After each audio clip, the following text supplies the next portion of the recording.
अस्सलाम वालेकुम everyone, welcome to सर्डी vibes. Here I am Usma Mahreen with new video and with new thoughts. So आप सबके माइंड में ये चीज़ चल रही होगी कि मैं ऑलमोस्ट 2 महीने बाद आपके सामने आई हूँ और मैंने किसी वीडियो पे रिएक्शन नहीं दिए। जो मुझे रेगुलर फॉलो कर रहे होंगे उन्हें पता होगा कि मेरा रीज़न क्या था ना आने का। रीज़न मेनली यही था कि मेरे वालिद का रमज़ान शरीफ के 21वें शब को इंतकाल हो गया था।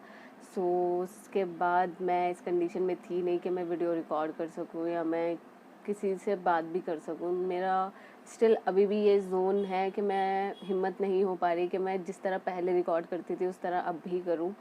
वो एक एनर्जी जो थी वो नहीं आ पा रही और आज शायद आप लोगों को ये चीज़ वीडियो में दिखे भी और दिख भी रही होगी।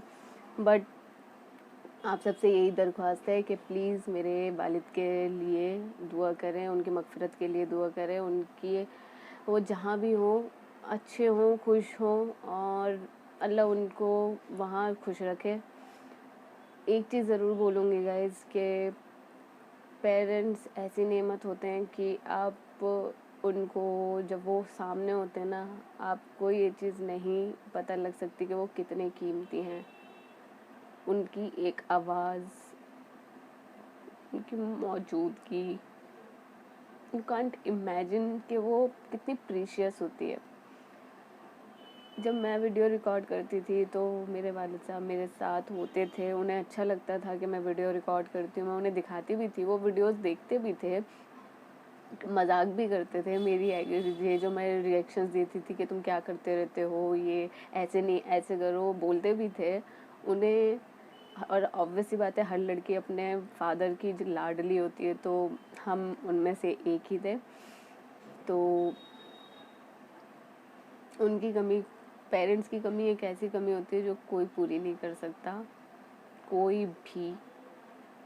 तो अगर आप सोचो, कुछ भी बोलने से पहले अपने पेरेंट्स को बोलने से पहले सोचो, उनसे कभी बदतमीज़ी मत करो। इफ़ वो बीमार हैं, इफ़ वो आपसे टाइम मांग रहे हैं तो उन्हें टाइम दो। तो कुछ चीज़ें ऐसी होती है जो माँ बाप नहीं बोलते। आजकल का टाइम ऐसा है कि मोस्टली लोग मोबाइल में बिज़ी होते हैं। मेरी भी कुछ ऐसी चीज़ें हैं जो मैं अब सोचती हूँ, तो मैं सोचती हूँ यार काश मैंने उस वक्त उन्हें वो चीज़, उनके लिए वो चीज़ कर दी होती, या मैंने उनके साथ वो चीज़ कर ली होती। नहीं हो पाता। सो गाइज़, यही बोलना चाहूँगी। इस टॉपिक को मैं ज़्यादा लंबा नहीं बोलूँगी क्योंकि मुझे पता है मैं इस टाइम बोल नहीं पा रही इस चीज़ को। बट जिनके ऊपर गुजर रही होगी वो ये चीज़ ज़रूर समझ रहे होंगे। सो प्लीज़ अपने पेरेंट्स का ध्यान रखो, उन्हें टाइम दो। अगर डांट भी रहे ना तो उनकी डांट सुन लो यार, उनकी डांट भी तुम मिस करोगे बाद में, सीरियसली। सो आज की जो हमारी वीडियो जिसके ऊपर मैं रिएक्शन देना चाहती हूँ, और बहुत सारी वीडियोज़ हैं जो आप लोगों ने मुझे सजेस्ट भी करी थी, लेकिन बट मैं रिएक्शन नहीं दे पाई। सो गाइज़ प्लीज़ अपनी वीडियोज़ मुझे लिंक भेज देना, प्लीज़ प्लीज़ प्लीज़। और जो आज की वीडियो है जिस पर मैं रिएक्शन देना चाहती हूँ वो है, एक इंडियन मुस्लिम मुफ्ती साहब से मिलने मस्जिद पहुँच गए। मुफ्ती तारिक मसूद की ये जो वीडियो है मैंने इसलिए चूज़ करी है कि मिलना मैं भी चाहती हूँ। बहुत सारे लोग होंगे हम में से जो मुफ्ती तारिक मसूद से मिलना चाहते हैं, अपने किस्से डिस्कस करना चाहते हैं, अपने मसलेहात डिस्कस करना चाहते हैं, बहुत सारी चीज़ें होती हैं। सो स्टार्ट करते हैं वीडियो। ये अंकल क्यों पहुँचे मस्जिद में। सो इंडिया से बंदा, सोचने वाली बात है कि किस्मत बंदे को कहाँ से कहाँ ले गई।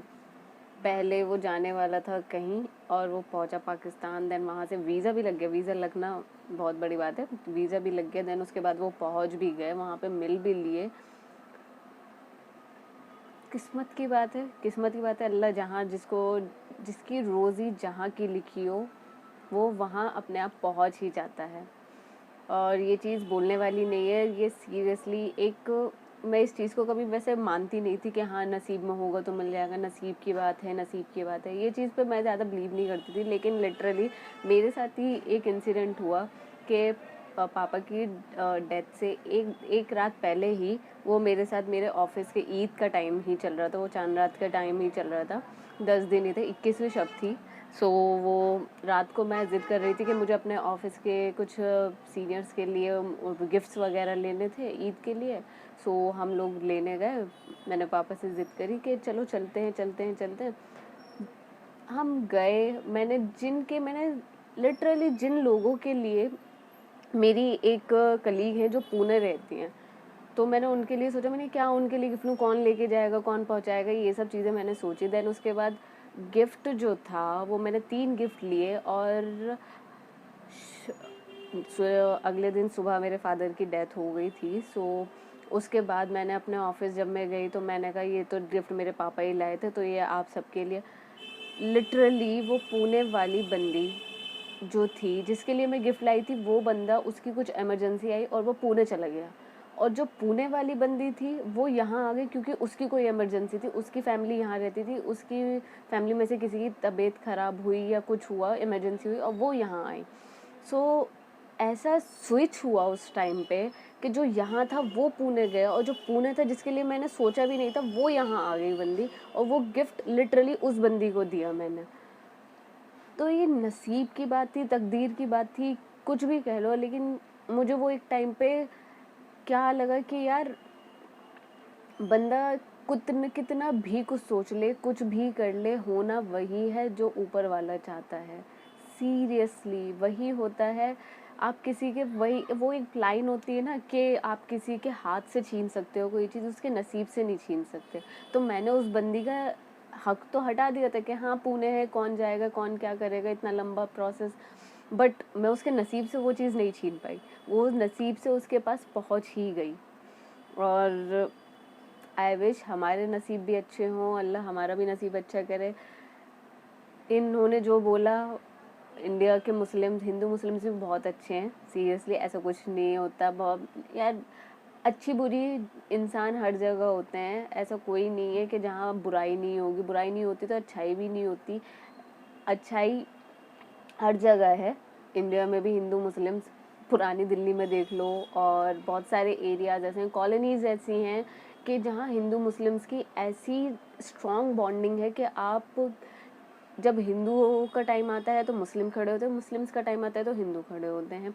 इस टाइम पे वो किसानों का मुझे एक किस्सा याद आ रहा है। जब किसानों का अभी वो चल रहा था, स्ट्राइक चल रही थी, तो उस टाइम पे हर रिलीजन के बंदे ने उन्हें हेल्प करी थी। और जब हमारा एनआरसी वाला सीन चल रहा था उस टाइम पे कितने लोगों ने हेल्प करी थी, किसी ने हिंदू मुस्लिम सीन नहीं करा था। सो बहुत सारी किस्से ऐसे हैं, बहुत सारी चीज़ें ऐसी हैं कि इंसान जो होता है, वो जो सही इंसान होगा वो सही का ही साथ देगा, कोई गलत का साथ नहीं देगा। अगर मुस्लिम्स में कोई गलत है तो उसे गलत ही बोला जाएगा, अगर किसी और रिलीजन में कोई गलत है तो उसे गलत ही बोला जाएगा, उसे सही नहीं बोला जाएगा। सो हमारे यहाँ भी ऐसे, मैं इवन मेरे घर की साइड इतने सारे मंदिर हैं, इतने सारे गुरुद्वारे हैं, आप यकीन नहीं करोगे कि मेरे जितने फ्रेंड्स हैं वो सारे नॉन मुस्लिम हैं। और मोस्टली मैं जितने लोगों से क्लोज हूँ वो भी नॉन मुस्लिम है। मेरा सर्कल बहुत छोटा है। सो नॉन मुस्लिम जो फ्रेंड्स हैं वो जितना अच्छी तरह बिहेव करते हैं और जितना अच्छी तरह आपसे बात करते हैं ना, सो रिस्पेक्ट, एक वो लाइन होती है ना, इज्जत दोगे तो ही इज्जत ले सकते हो। तो वही चीज़ है, आप किसी से प्यार से बात करोगे तो सामने वाला आपको उठा के पत्थर नहीं मारेगा, वो भी आपसे इज्जत से ही बात करेगा। सो अपने अखलाक अपने ही अखलाक होते हैं, आप किसी और को सिखा नहीं सकते। जो बुरा है उसको आप कितना भी संभाल लो, कितना भी समझा लो, कितना भी कुछ कर लो, वो बुरा ही रहेगा, उसको कुछ नहीं कर सकते आप। सो वीडियो बहुत अच्छी थी। इंडिया से यहाँ गए पाकिस्तान। आई विश मौलाना मुफ्ती तारिक मसूद भी यहाँ आएँ और सब अपने अपने भाईचारे में रहें तो ज़्यादा बेटर है, क्योंकि इस टाइम पे सबको अपनी रोज़ी रोटी से इम्पोर्टेंट कोई चीज़ नहीं है। अपना खाओ, अपना कमाओ, वो ज़्यादा इम्पोर्टेंट है। सो वीडियो बहुत अच्छी थी। और एंड में मैं यही बोलना चाहूँगी कि प्लीज़ प्लीज़ प्लीज़ मेरे वालिद साहब के लिए दुआ करें और उनकी मग़फ़िरत के लिए दुआ करें, और जब भी हाथ उठाएं प्लीज़ नाम लेकर दुआ करें। और बस, अल्लाह हाफ़िज़।